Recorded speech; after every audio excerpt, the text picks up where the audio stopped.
ఓం సాయిరామ్ శ్రీమాత్రే నమ. హర హర మహాదేవ శంభో శంకర.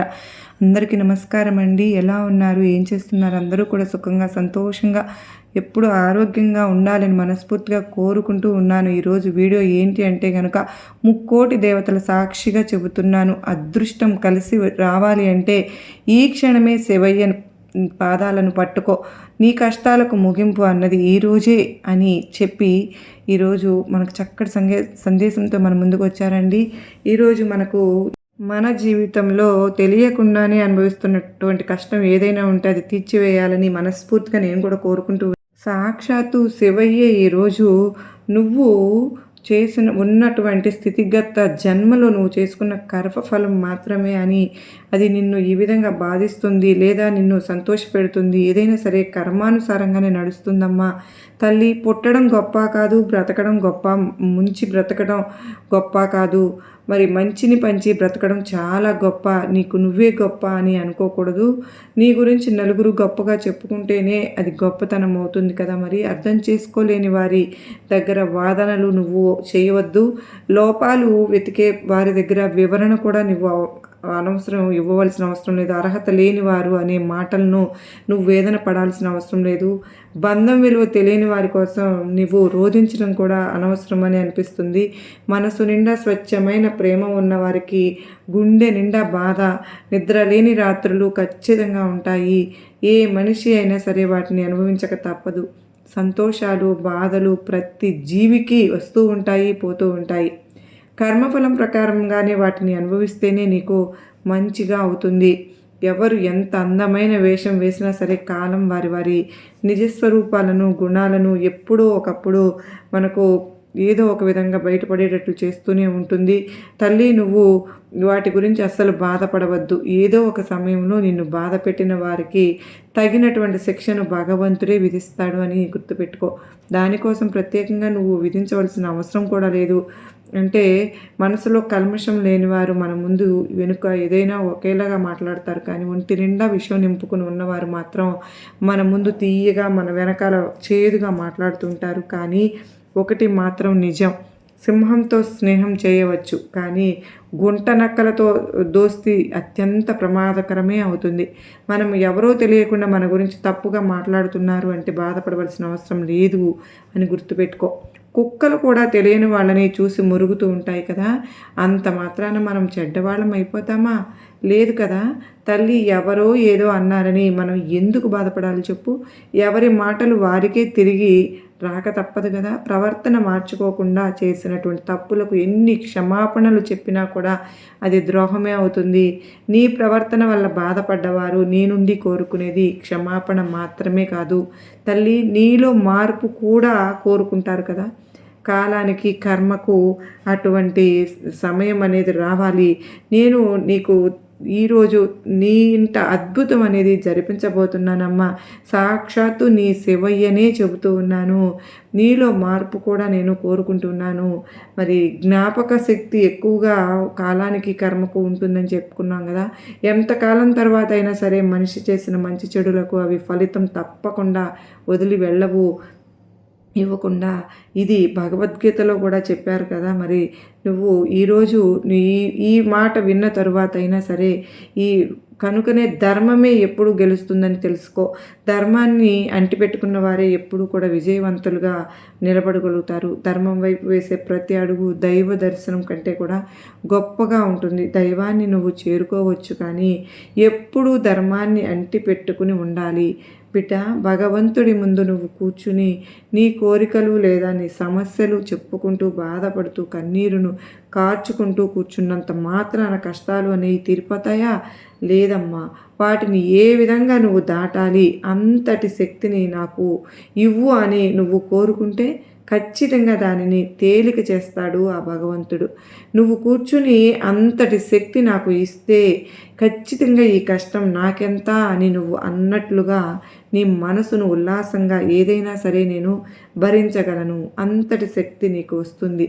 తప్పు ఏదైతే నీదే క్షమించే మాత్రం వాదించడానికి ప్రయత్నం చేయవద్దు. ఏదైనా సరే నీ మంచిగా జరుగుతుందని మాత్రం గుర్తుపెట్టుకో. నా పట్ల భగవంతుడు ఎప్పుడు కృపగా నా చుట్టూ ఉంటారు, నా శివయ్య అన్న నమ్మకంతో నువ్వు ఉండు. ఏ దైవాన్ని ఆరాధిస్తావో ఆ దైవాన్ని ఎప్పుడు కూడా అంటి పెట్టుకుని ఉండు. దైవ నామస్మరణం చేస్తూ ఉండు. బయటకు వెళ్ళేటప్పుడు నువ్వు మనసులో అనుకుంటూ ఉండు, ఏదైనా సమస్య వచ్చినప్పుడు నా శివయ్య ఉన్నారు అని తలుచుకో. అంతేకాని ఎప్పుడు కూడా దైవాన్ని నిందించవద్దు. ఎందుకు నాకు ఈ సమస్య ఇచ్చావు శివయ్య, నేనేం పాపం చేశాను అంటూ దైవాన్ని ఒక్కొక్కసారి ప్రతివారు కూడా నిందిస్తూ ఉంటున్నారు. కానీ మనం చేసుకున్నదే మనకి తిరిగి వస్తుంది, ఇది వచ్చింది అని మనం ఆలోచించము. పనిగా కాకుండా బాధ్యతగా భావించాలి. బాధ్యతగా చేసే ప్రతి పని కూడా నీకు విజయాన్ని తెచ్చిపెడుతుంది. అంతేకాని నువ్వు చేసిన పాపకర్మలు నిన్ను వీడి ఎక్కడికి పోవు. నువ్వు పూర్తిగా అనుభవిస్తేనే కదా అవి నీ నుండి శాశ్వతంగా దూరం అయిపోతాయి. ఆ తరువాత నీకు సంతోషమే లభిస్తుంది. తల్లి, ప్రశాంతంగా ఉండాలి అంటే పరుల విషయాల్లో తలదూర్చుకో. మనశ్శాంతితో ఉండాలి అనుకుంటే అనుకునే వారిని వదులుకోనే వద్దు. నువ్వు ఎప్పుడూ కూడా ఆనందంగా ఉంటావు. అనుకోకుండా వచ్చి పడిందని ఎగిరెగిరి పడనేవద్దు. రావాల్సినది రాలేదని డీలాను పడవద్దు. జీవితంలో ఇవన్నీ కూడా సహజమే. బంధాలను గౌరవిస్తూనే అవి నిత్యము శాశ్వతము కాదని దానిని గుర్తుపెట్టుకో. ఏదైనా సరే మన చుట్టూ ఉన్నది లేనిది చూసి ఆశపడకూడదు. నీ చేతిని వదిలి వెళ్ళిన దానిని నీ మనసు నుండి కూడా వదిలివేయాలి. ఏదైనా సరే నీతో ఎవ్వరు ఉండరు, ఉన్నట్లు నటిస్తూ ఉంటారంతే. ఒక్కటి గుర్తుపెట్టుకో తల్లి, చివరికి నీతో నువ్వే ఉండాలి. అది మాత్రం సత్యం. గాయం చేసిన కాలమే సాయం కూడా చేస్తుందమ్మా. కాస్త ఓర్పు పట్టి చూడు అంతే. బిడ్డ, మనం ఎక్కువగా ఎప్పుడు ఎక్కడ బాధపడతామో అక్కడి నుండే మన జీవిత పాఠాలు అనేవి మొదలవుతాయి. వాటిని నువ్వు గౌరవించాలి. దేవుని పట్ల ఎప్పుడూ కూడా ప్రేమగా భక్తితో ఆరాధిస్తూ ఉంటే కనుక నీ కష్టం కూడా కడతీరిపోతుంది. తల్లి, నిన్ను ఎందుకు ఎవరు మోసం చేసినా నీ శివయ్య తప్ప నిన్ను రక్షించేవారు ఎవ్వరూ లేరు. అందరూ అవకాశవాదులేనమ్మా. ఓపికతో శరణు వేడు. చివరికి నిన్ను కాపాడేవాడు ఆ శివయ్య ఒక్కడే. ఎప్పటికైనా పరమశాంతిని కూడా నీకు అక్కడే దొరుకుతుంది అన్నమాట. అహం ఎక్కడ ప్రారంభమైతే పతనం కూడా అక్కడే ప్రారంభమవుతుంది. నీలో అటువంటి భావాలు ఉంటే కనుక వెంటనే చెరిపేయి. ఎంతటి కష్టాన్నైనా ఓర్చుకుని జీవిత పాఠాన్ని నేర్చుకుంటే నీకే మంచిది. అదే ఆదిదేవుని సన్నిధికి చేరే మార్గాన్ని నీకు చూపిస్తుంది. ఈరోజు సాక్షాత్తు శివయ్యే నీ ఇంట్లో అడుగుపెట్టాడు. ఈ మహాశక్తి పాదం ఒక్కసారి పట్టుకుంటే అదృష్టం ఆమడ దూరంలో ఉంటుంది అని మనకు ఈరోజు చక్కటి సందేశం చెప్పారు కదండి. ఏది చెప్పినా మన జీవిత పాఠాలు మనకు మంచి నేర్పిస్తాయి. తల్లి, పూజకు పువ్వు కావాలి అంటే ఆ పువ్వు ఎంతో పుణ్యం చేసి ఉండాలిగా. అలాగే నువ్వు శివయ్య పాదం పట్టుకున్నావు అంటే నీ జన్మల పాపాలన్నీ కడతిరిపోయినట్లే. శివయ్య పాదం పట్టుకోగానే, శివయ్యను తాకగానే సమస్యలు పోవు. నీలో ఉన్న అహంభావాలు కూడా తొలగిపోవాలి. అప్పుడే ఆ శివయ్య అండ, ఆ భగవంతుని అండ నీకు ఎల్లప్పుడూ ఉంటుంది. తల్లి, ఎవరైతే భగవంతుని మీద భారం వేసి కష్టాన్ని, నష్టాన్ని, సుఖాన్ని, దుఃఖాన్ని భరించటం అనే పద్ధతికి అలవాటు పడిపోతారో వారంతా కూడా మానసికంగా బలమైన వారమ్మా. విజయవంతమైన మరొకరు ఉండరు అని గుర్తుపెట్టుకో. ఎందుకంటే పరమాత్మకు చెడిన వారు ఉన్నారేమో, కానీ నమ్మిన వారికి భరోసా అందిన వారు మాత్రం ఉండరు. కనుక ఎందుకు ఇంత ఆలోచన, దేనికి అంత ఆవేదన? పోయిందైతే తిరిగి రాదు కదా. నువ్వు పొందాల్సిందైతే నిన్ను దాటి తప్పక వెళ్ళదు అని గుర్తుపెట్టుకో. ఈ జన్మలో నీకు ఇలా రాశానని నన్ను ఎందుకు నిందిస్తూ ఉన్నావు? వచ్చే జన్మలో నీవు ఎలా ఉండాలో ఈ జన్మలో నువ్వే రాసుకో. ప్రవర్తనాపరమైన స్వతంత్రం నీకే ఇచ్చాను కదా. దాన్ని నీ అవివేకంతో దుర్వినియోగం చేసుకుని నన్ను నిందించటం దేనికి తల్లి? అన్నీ కూడా నీ చేతుల్లోనే ఉన్నాయి. మరి నీ ప్రవర్తనను మార్చుకో. నువ్వు ఎలా బ్రతుకుతున్నావో ఒక్కసారి నీ అంతరాత్మని అడుగు.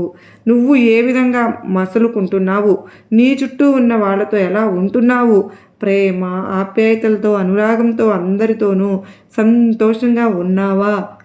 లేదంటే దుఃఖంతో అలమటిస్తూ ఉన్నావా? ఒక్కసారి ఆలోచించు. ఒకవేళ నువ్వు దుఃఖంతో బాధపడుతూ ఉంటే గనక ఆ దుఃఖం ఎందువల్ల వచ్చింది? దేని నుండి వచ్చింది? ఎక్కడ మొదలైంది? నువ్వే ఒక్కసారి నీ మనస్సాక్షిని అడిగి చూడు. తప్పకుండా నీకు సమాధానం దొరుకుతుంది. ఈరోజు ఈ శివయ్య మీద నమ్మకంతో నువ్వు శివయ్య పాదాలు కూడా పట్టుకున్నావు.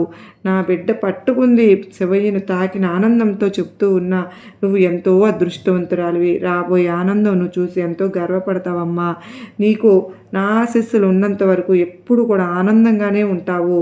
నీకు ఏదైనా కష్టం వస్తే తల్లి వెంటనే అంటే నీ శివయ్య దగ్గర కానీ, బాబా ముందు కానీ, అమ్మవారి ముందు కూర్చుని మౌనంగా నువ్వు నా నామస్మరణ చేస్తూ ఉండు.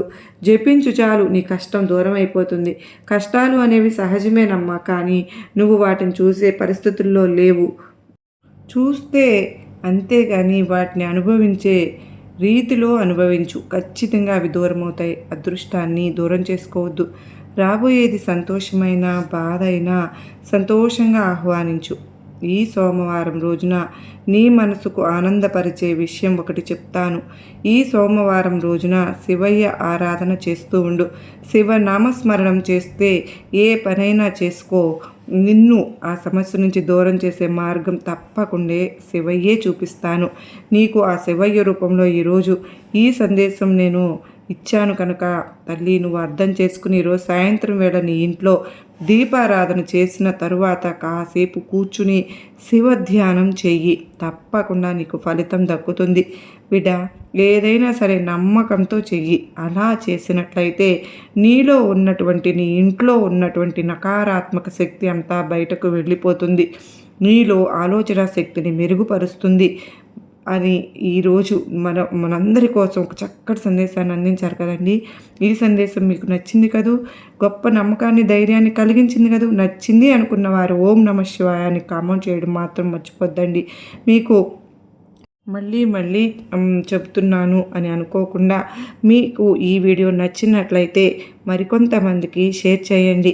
అలాగే కామెంట్ సెక్షన్లో ఓం నమః శివాయ అని టైప్ చేసి చిన్న లైక్ అయితే ఇవ్వడం మాత్రం మర్చిపోవద్దండి.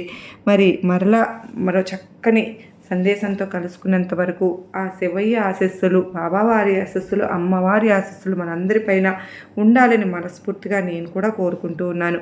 ఓం నమః శివాయ. సర్వేజన సుఖినో భవంతు.